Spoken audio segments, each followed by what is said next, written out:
A palavra do Senhor no livro de Atos, Atos capítulo 16. Uma palavra que já foi citada aqui, mas eu quero estar hoje pegando mais uma vez. Atos capítulo 16, versículo 31.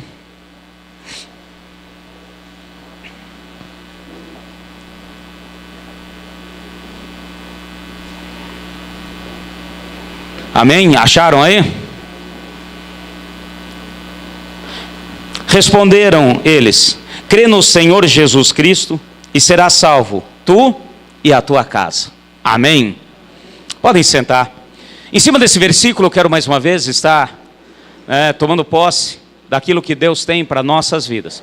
Como nós falamos, vocês estão sabendo, nós estamos orando aí nesse mês pelas famílias. E esta semana em especial, para a salvação daqueles que ainda não são salvos na nossa família.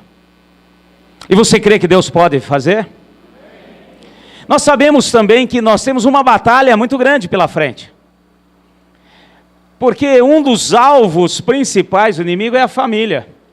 Porque a família é a instituição divina, estabelecida por Deus. E tudo aquilo que Deus estabelece, o inimigo faz de tudo para destruir. Haja vista o que temos observado, hoje em dia, nesses últimos tempos, o inimigo já não usa mais de praticamente artimanha nenhuma, ele já está agindo de maneira direta e reta, para destruir as casas, os lares e as famílias. Mas nós temos um Deus poderoso em nosso favor. Nós somos filhos de um Deus poderoso. Amém? E nós vamos resistir firmes e vamos nos posicionar. E quando nós pegamos essa palavra aqui, até houve um comentário e eu quero esclarecer a igreja e colocar mais uma vez: crê no Senhor Jesus e será salvo tu e a tua casa. Eu quero dizer o seguinte: isso não é passe de mágica, não é uma coisa automática. Seria bom se fosse assim. Quer dizer, eu creio, eu confessei Jesus, eu sou salvo e automaticamente toda a minha casa é salva. Se nós pegarmos essa palavra nesse contexto, nós estamos sendo equivocados, nós estamos agindo de maneira insana. Pois a palavra é muito bem clara e nós sabemos disso. A salvação é pessoal. Amém, meus irmãos? Fala assim: a salvação é pessoal. Porém, tem algo aqui muito importante para nós. O Senhor nos dá a liberdade de intercedermos pela nossa família. E a intercessão é algo poderoso.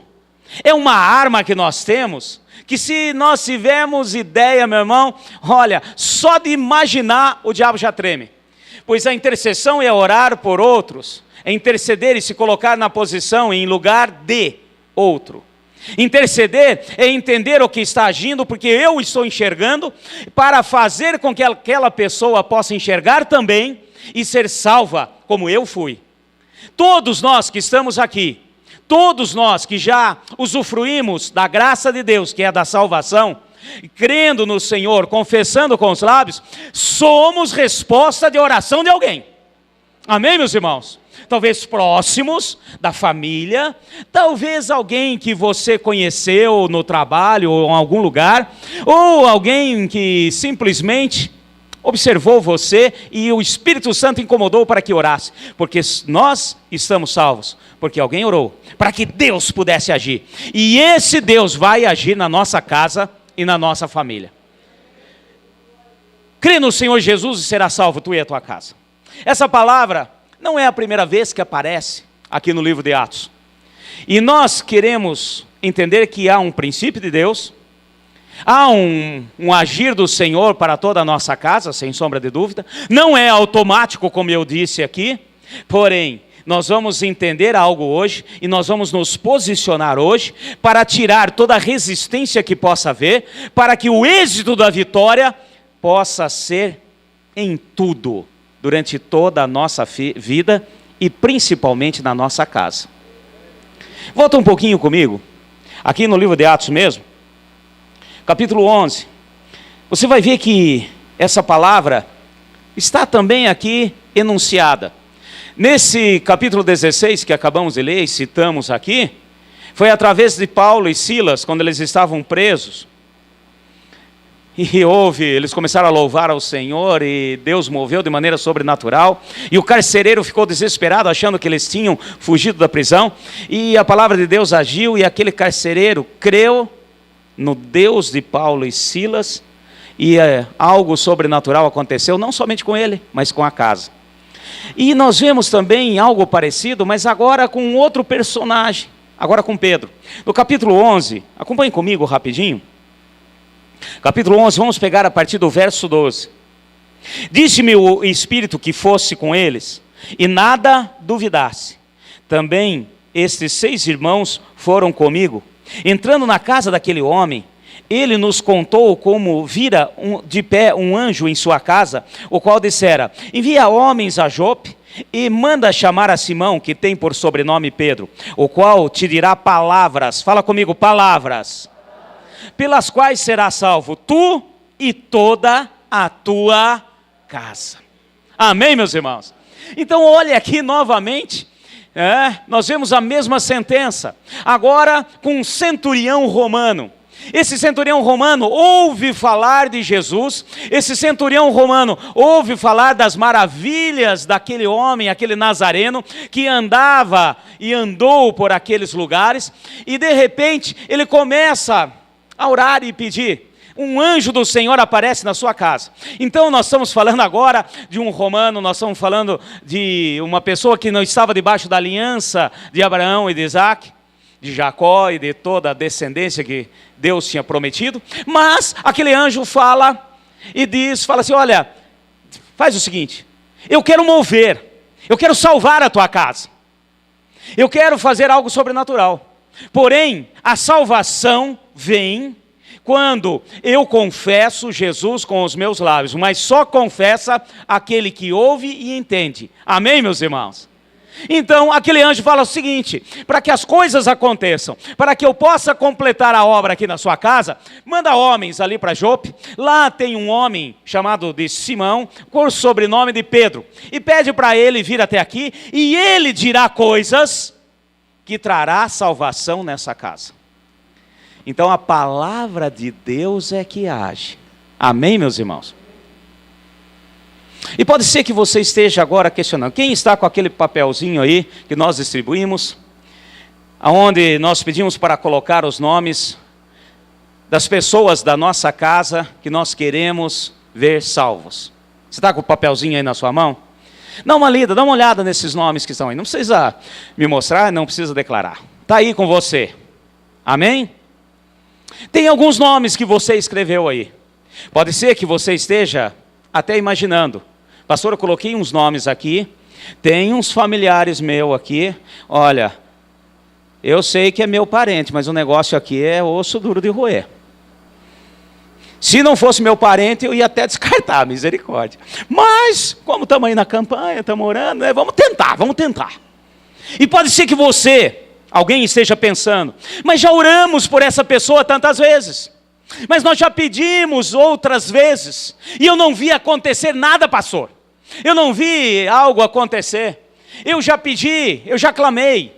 Pode ser que alguns estejam pensando e dando lado às setas do inimigo, tipo assim, não vai adiantar. Eu pus aqui, mas eu creio que não vai adiantar, porque essa pessoa já esteve no caminho do Senhor, hoje está desviada e não tem quem faça voltar. Quando nós agimos dessa maneira, nós estamos negligenciando o poder do nosso Deus. Ele deseja que todos se salvem. E principalmente os da nossa casa. Fala assim, principalmente os da nossa casa. Você crê nisso? E essa palavra aqui, no capítulo 16... Deus usou Paulo e Silas, aqui no capítulo 11, ele usa Pedro. E eu quero pegar aqui na questão de Pedro, porque é algo importante para nós entendermos.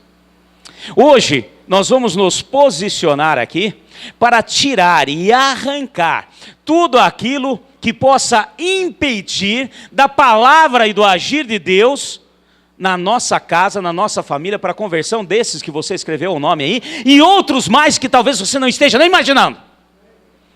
Porque aqui, nessa passagem, antes de Pedro ser chamado, Deus já moveu na vida de Pedro, porque precisava tirar algo que atrapalhava o mover de Deus, o sobrenatural de Deus, na vida de Pedro. Volta um pouquinho, nesse mesmo capítulo 11, que tem algo aqui que nós vamos estar entendendo para a nossa vida. Um pouquinho antes, diz o seguinte, no versículo 5. Estando eu orando na cidade de Jope, tive, num arrebatamento dos sentidos, uma visão. Vi um vaso com um grande lençol que descia do céu e vinha até perto de mim.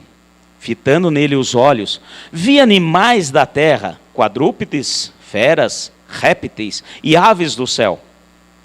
Ouvi também uma voz que me dizia: levanta-te, Pedro, mata e come. Mas eu respondi: de maneira nenhuma, Senhor.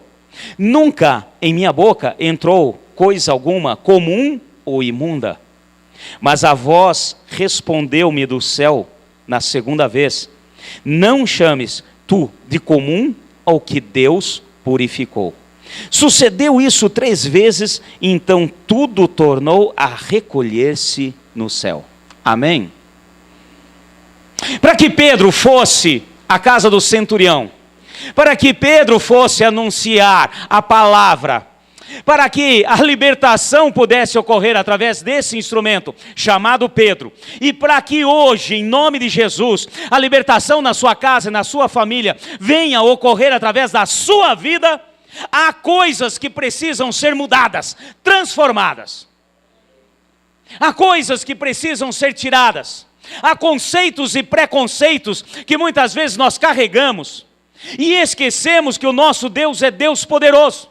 E nós ficamos com princípios errados que bloqueiam o mover sobrenatural de Deus.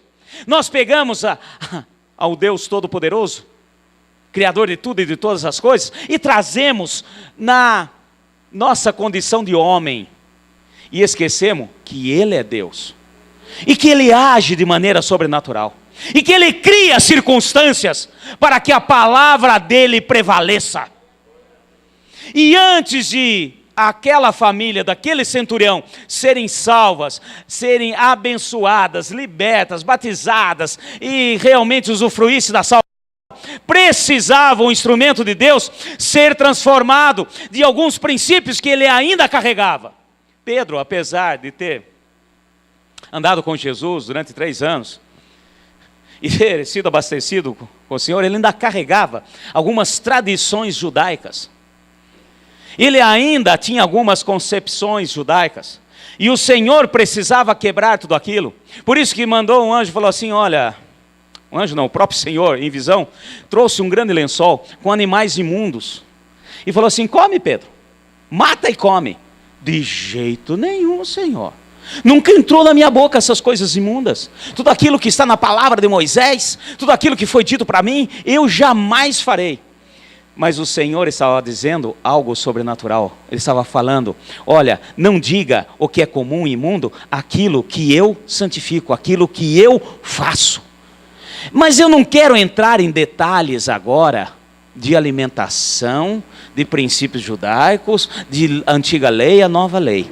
Eu quero hoje que a gente venha desconstruir altares que levantamos, que bloqueiam o mover sobrenatural de Deus. Amém, meus irmãos? Como eu disse, há uma peleja, há uma batalha. Como eu falei aqui, obviamente, esses nomes que você colocou aí nesse papel, quem não pegou pode pegar no final, ainda temos aí alguns dias de oração e vamos orar, e até o final do mês vamos continuar intercedendo. Eu quero dizer o seguinte: só de você pensar em escrever, em colocar ali esse nome, o inimigo já armou ciladas, porque aqueles que ele está detendo nas suas garras, ele não quer soltar. E não pense você que as coisas acontecerão de graça diante do inimigo. Agora, uma coisa eu quero que você entenda: independente de qualquer situação, o nosso Deus é maior. Amém? Porém, nós temos que hoje, em nome de Jesus, mudar alguns princípios. Nós vamos ter que destruir alguns altares. Nós temos que arrancar ainda algumas coisas que bloqueiam o agir de Deus, principalmente na nossa casa e na nossa família. Princípios que impedem muitas vezes o sobrenatural de Deus. Essa tarde eu estava orando e pedindo para o Senhor: Senhor, mostra-me como que eu devo falar, o que nós temos que entender para que a vitória do Senhor seja completa na nossa casa. Para que não passe mais um ano e mais um tempo aí e as coisas continuem na mesmice, porque o nosso Deus não é Deus de mesmice, o nosso Deus é Deus de novidade de vida. E aí Deus me levou a uma situação que a hora que eu li a primeira vez, eu falei: mas isso não tem nada a ver. Tem a ver. Eu quero que você pegue comigo, vamos no livro de Juízes, vamos pegar aqui um personagem, um que agiu de maneira que deixou o Espírito de Deus mover na sua vida, e hoje a gente possa pegar aqui alguns princípios de Deus, para que venhamos a ter êxito e vitória na nossa casa, na nossa família, e esses nomes que nós escrevemos, esses nomes que iremos interceder e pedir, realmente venham ser salvos. Amém? Aqui no capítulo 6 do livro de Juízes, capítulo 6, pega lá no comecinho, um personagem muito conhecido. No versículo 11.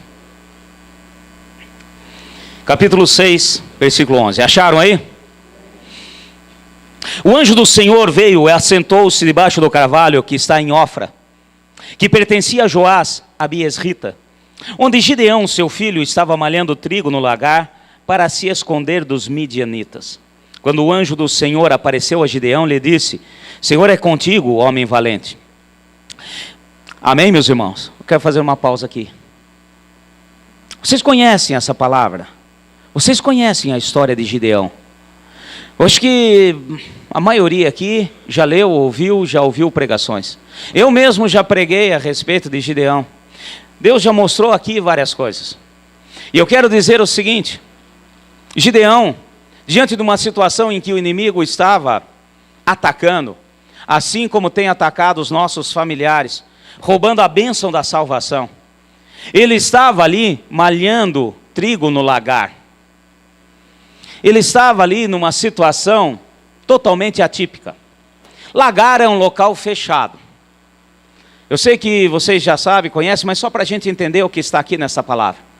O lagar é um local onde amassam as uvas para produzir o suco, para fazer o vinho. Amém, meus irmãos?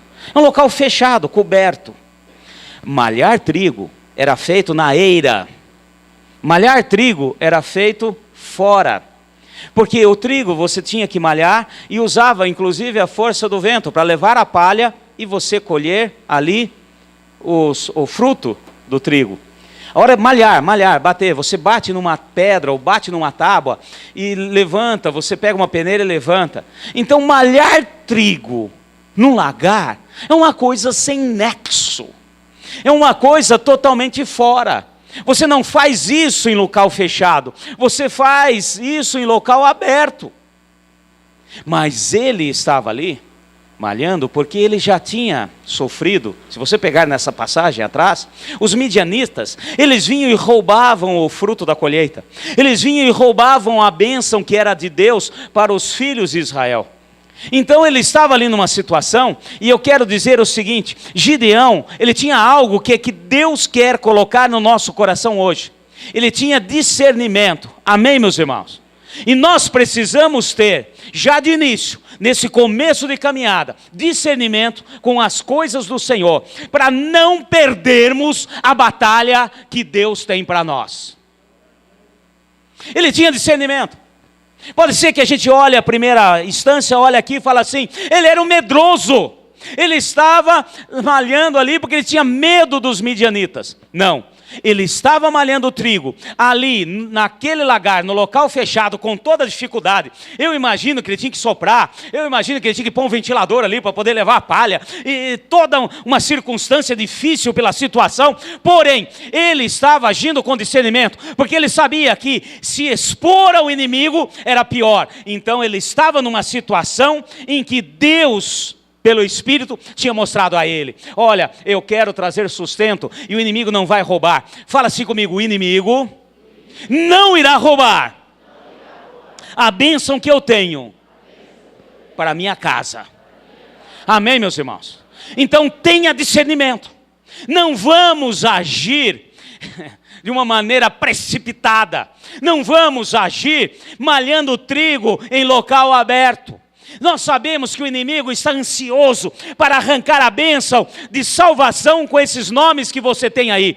E não vá agora, nesse momento, malhar trigo em local aberto. O que você quer dizer com isso, pastor? Não adianta você, nesse momento, pegar esse nome que está aí e de repente olhar os problemas daquela pessoa. Você conhece muito bem, obviamente, são seus parentes, é da sua casa, é da sua família. E, por exemplo, o que impede dessa pessoa ser salva? Um exemplo: é a bebida. Então eu vou agora, nesse momento, eu vou entrar na casa desse meu parente e eu vou pegar aqueles vidros de uísque e vou quebrar todos, e vou destruir, e vou sapatear em cima, e vou tocar fogo no uísque. Você estará malhando trigo para que o inimigo roube a bênção. Amém, meus irmãos? Então, muitas vezes, agir com discernimento, esperar a hora, esperar o momento. Gideão não sabia o que iria acontecer, porém, Deus escolheu Gideão, porque viu que havia nele discernimento. E nós temos que ter discernimento também com relação ao nosso inimigo. Não pense você que ele não tem estratégias. Não pense você que ele não tem artimanhas. Nós temos um Deus superior, sem sombra de dúvidas. Mas muitas vezes perdemos a vitória porque agimos de maneira precipitada. Porque nós queremos descer goela abaixo algo que Deus está falando: espera lá, não entrega para o inimigo ainda. Tem um momento, tem a hora. E um dos pontos principais que Deus estará fazendo conosco hoje é ter discernimento com relação às estratégias do inimigo. Amém? Fala assim: discernimento com as estratégias do inimigo. Segundo ponto que eu quero pegar aqui, continuando. Então, Deus escolheu um homem valente. À primeira vista, aos primeiros olhos, fala assim: mas ele era medroso, covarde, ele estava malhando trigo escondido. E os outros que nem malhando estavam? E os outros que perderam até a colheita? E Deus está à procura de homens valentes. E eu estou diante de uma igreja valente. De igreja que tem discernimento para agir e fazer diante da ordem de Deus. Não pelo ímpeto, não porque eu sei, eu já entendi. Lembre-se que Deus tem estratégias diferentes a cada momento, a cada instante. Agora continuando, versículo 13. Gideão lhe respondeu: ai, Senhor meu, se o Senhor é conosco, por que tudo isso nos sobreveio? E o que é feito de todas as maravilhas que os nossos pais nos contaram, dizendo: não nos fez o Senhor subir do Egito? Porém agora o Senhor nos desamparou e nos entregou nas mãos dos midianitas. Segundo ponto, que eu quero que hoje a gente venha entender através do discernimento do Espírito. Gideão, apesar da situação e de tudo aquilo que estava passando, e se você pegar na história de Israel e voltar um pouquinho atrás, todo o povo de Israel já tinha esquecido o que Deus tinha feito no passado. Amém, meus irmãos? E o segundo ponto que Deus pede através do discernimento pelo Espírito Santo é realmente não esquecer das promessas de bênçãos na nossa vida. Amém? Fala assim: o meu Deus me livrou do pecado, e esse mesmo Deus vai livrar a minha casa. Amém, meus irmãos? Não abra mão disso. Apesar de todo Israel, se você pegar nesse período, de todo Israel ter esquecido, abandonado as promessas de Deus, Gideão, apesar de estar ali, de murmurar, de reclamar, de entender a sua humanidade, fala: se o Senhor é Deus, por que está acontecendo tudo isso? Mas apesar disso, ele entendia a história, ele entendia os princípios, ele entendia o que Deus tinha feito e não deixou cair no esquecimento. Terceiro ponto que vamos aprender com Gideão, versículo 14. O Senhor olhou para ele e disse: vai nessa tua força e livra Israel das mãos dos midianitas. Não te enviei eu? Versículo 15. Respondeu-lhe Gideão: ai, Senhor meu, como livrarei Israel? A minha família é a mais pobre em Manassés, e eu, o menor, na casa do meu pai. Terceiro ponto, que o Espírito de Deus vai agir hoje no nosso meio. Se o Senhor é contigo, meu filho, não tem nada que segure. Tire da sua mente agora, tire da sua mente, do seu coração, palavras lançadas pelo maligno: eu não dou conta, eu não faço, quem sou eu para agir, quem sou eu para pedir e clamar, quem sou eu para ser instrumento na mão do Senhor, para trazer salvação na minha casa e na minha família, quem sou eu? Você é escolhido de Deus. Você é aquele a quem Deus levantou. E se você está aqui essa noite, nesse culto, é porque o Senhor te chamou e vai te capacitar. Se fez com Gideão, vai fazer com você. Não é à toa que você veio aqui hoje. Não é à toa que você está aqui nesse culto hoje. Você está aqui porque o Senhor vai te capacitar como capacitou a Gideão. Você está aqui porque Ele vai te usar com poder e autoridade. Primeiro, para os da nossa casa. E se prepara, porque depois nós vamos também arrancar da mão do capeta outros mais. Porque se nós não fizermos pela das nossa casa, seremos pior que incrédulos, diz a palavra. E nós vamos ser usados. E não tem nada que segure. E agora essa palavra dita pelo Senhor a Gideão é nossa. Não te enviei eu? Não pense você que você é nada. Ai, mas Deus vai me usar? Eu não tenho nem conhecimento, eu nem fiz teologia. Eu me converti há pouco tempo, meu irmão. Para Deus não tem tempo de conversão, não tem nada. Deus fala: eu vou te usar, porque o Senhor nos capacita e o poder do Senhor agirá nas nossas vidas. Amém?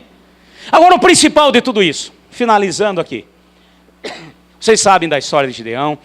Quem não conhece, depois lê em casa. É excelente, é uma maravilha.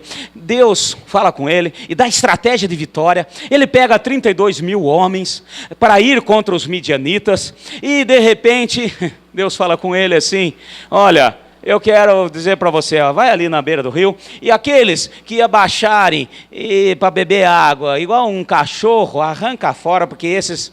primeiro os medrosos, tira os medrosos. Pergunta aí, quem é medroso? Quem tem medo de enfrentar os midianitas? Saiu 22, sobrou 10 mil. Pelo menos eles eram medrosos, mas não eram mentirosos, né? Quem é medroso aí? Levanta a mão. Eu sou. Então tá bom, então sai, não precisa ir. Depois ele manda: olha, agora vai ali beber água. Aqueles que abaixarem ali, e ao invés de pegar a água e trazer a boca, pegar a água e trazer a boca e ficar atento, a estar vendo o que está acontecendo. Aquele que estão distraidão, tira fora. Aí dos 10 mil sobrou 300. Pode ser pouco, mas o pouco na mão de Deus é vitória. Bom, dessa história toda você vai depois ler em casa, você lê esse capítulo, é excelente, para quem nunca viu, para quem já viu, sabe, conhece. Agora tem algo aqui que é importantíssimo. Discernimento com relação ao inimigo.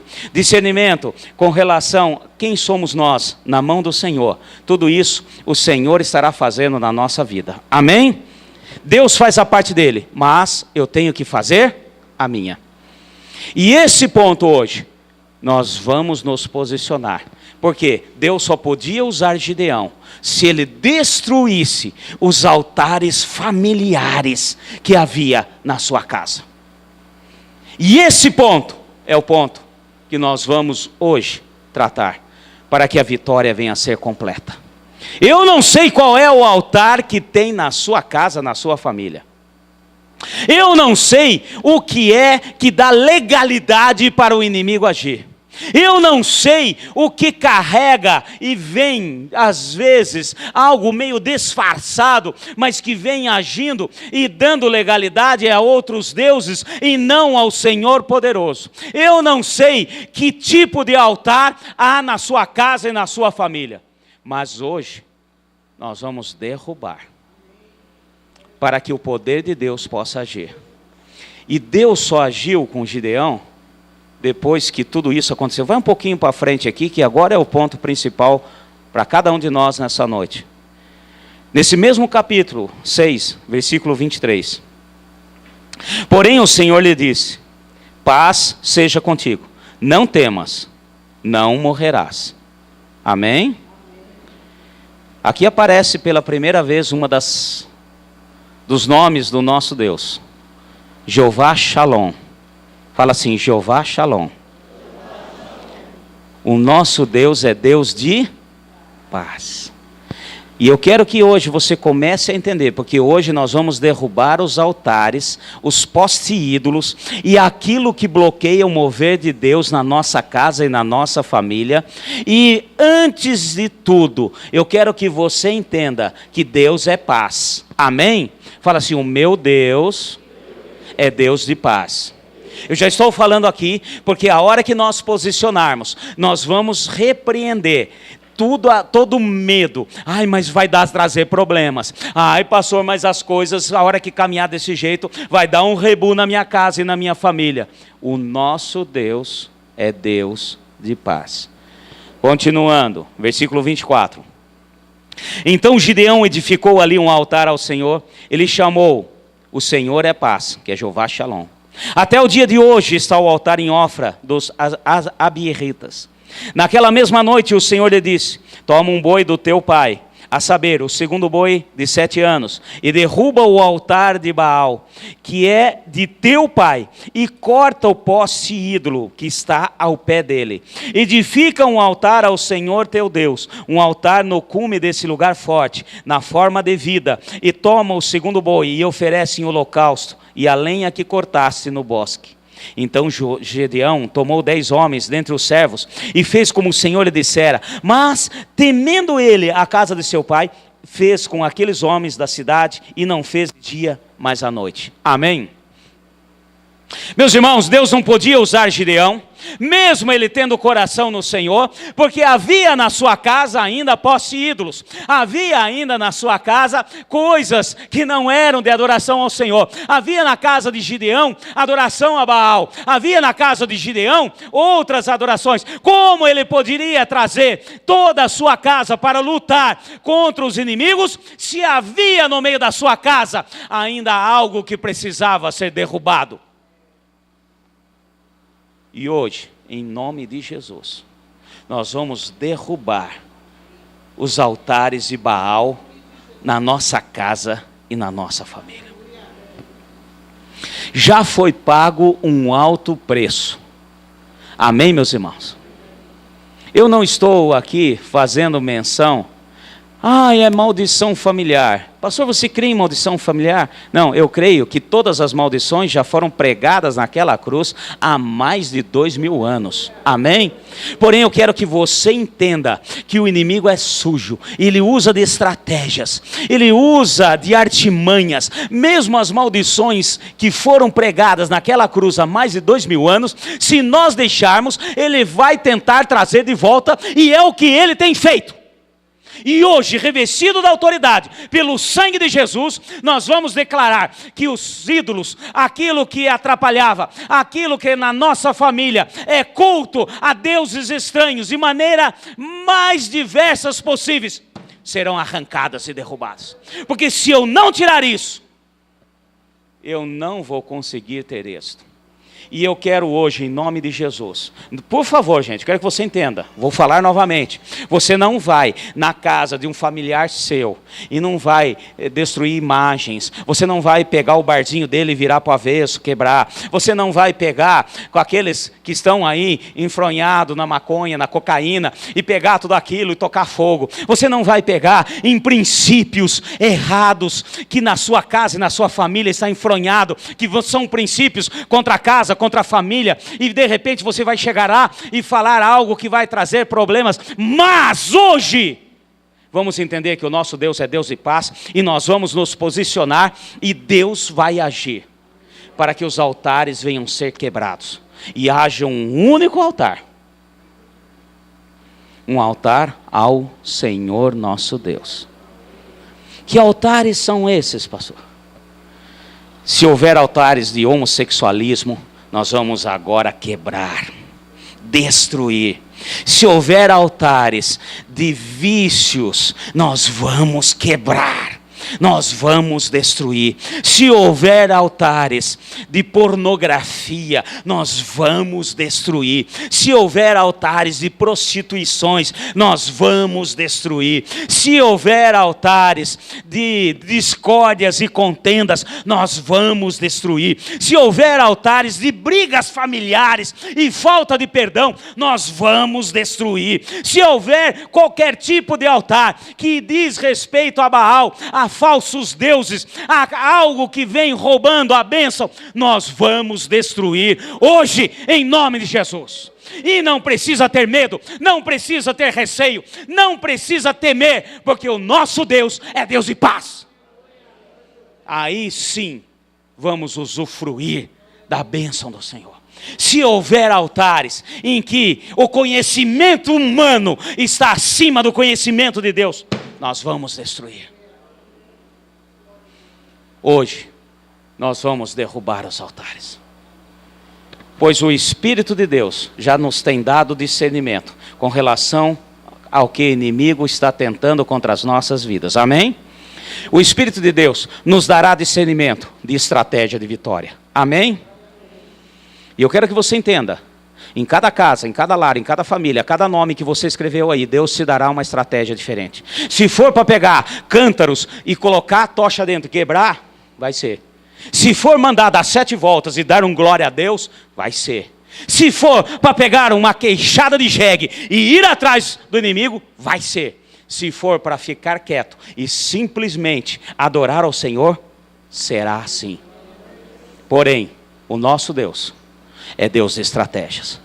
Mas Ele agirá depois que quebrarmos e derrubarmos os altares. Você crê nisso? Por isso que, só para entender o princípio de Pedro, se não fosse derrubados os altares daquela religiosidade de Pedro, a palavra não chegaria à casa do centurião em Jope. Amém, meus irmãos? Se não fosse Paulo e Silas presos na prisão e diante da circunstância e da dor, entender que eles estavam louvando ao Senhor e que quando as portas abriram, eles poderiam ter saído e ficaram entendendo os princípios de Deus, eles tiveram que quebrar o altar da liberdade. Pedro teve que quebrar o altar da religiosidade. E hoje nós quebraremos qualquer tipo de altar que venha bloquear o mover de Deus. Aí sim, poderemos fazer jus. Tu e tua casa servirá ao Senhor. Crê no Senhor Jesus e será salvo. Tu e a tua casa. Amém? Você crê nisso? Então hoje, diante da palavra de Deus, nós vamos orar e vamos derrubar tudo aquilo que se levanta contra.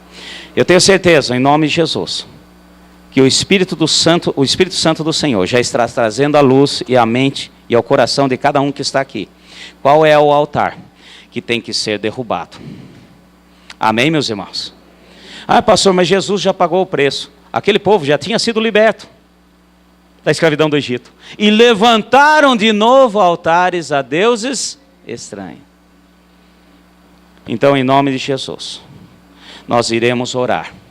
E eu quero, a partir de agora, cada um que está aqui, você tem um nome. Amém, meus irmãos? Você tem um nome.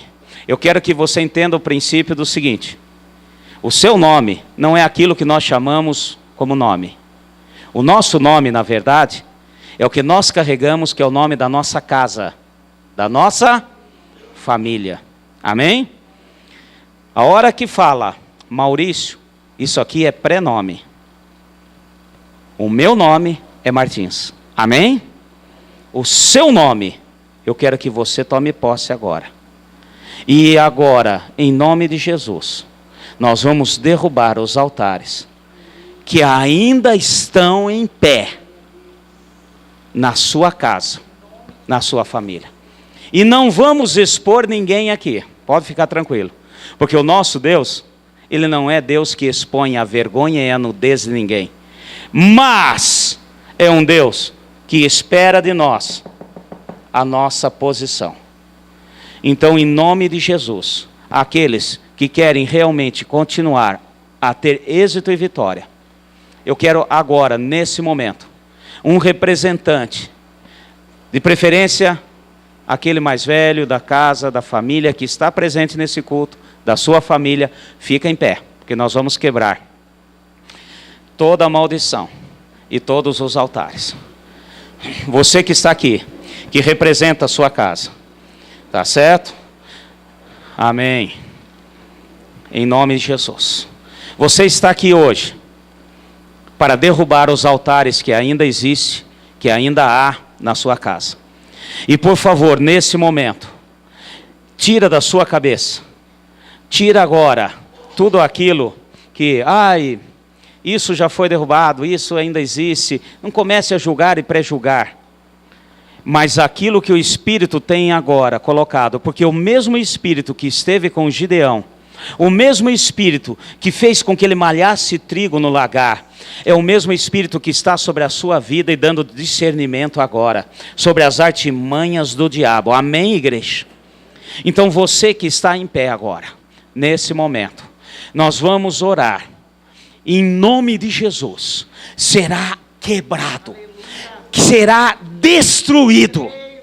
E no local que havia esses altares de aberrações, altares que está trazendo problemas na sua casa, na sua família, esses altares que estão segurando o sobrenatural de Deus, vai ser quebrado. Eu quero que você coloque a mão no seu coração. E aqueles que ficaram sentados, você pertence a essa família e essa casa que está aqui. Eu quero que você também entre em espírito de oração, em nome de Jesus. Mesmo sentado, você vai interceder pela sua casa e pela sua família. Senhor Deus e Pai,